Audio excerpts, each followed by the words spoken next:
দাদা এক প্যাকেট বিড়ি দিন তো। কোনটা দেবো, বিশু না অমর? স্যার স্যার আমায় কিনুন, অমর বিড়ি খাবেন আর অমর হয়ে যাবেন। হ্যাঁ অমর, কাস্টমারকে ভুলভাল বুঝিয়ে ব্যবসা বাড়ানোর চেষ্টা করিস না। কোনো মানুষ অমর হতে পারে না।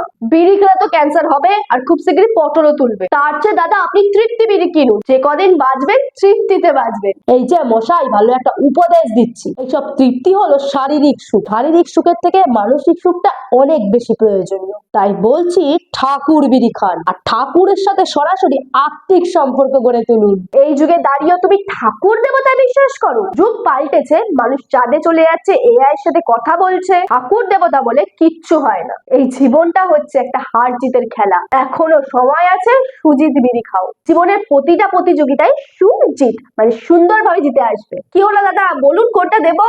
বিড়িটা থাক, আজ স্যালারি ঢুকেছে, আপনি বরঞ্চ এক প্যাকেট সিগারেট দিন। আর হ্যাঁ, তোমাদের বলছি ভিডিওটা কিন্তু সম্পূর্ণ মজার জন্য। নেশাজাত দ্রব্য থেকে সবসময় দূরে থাকুন।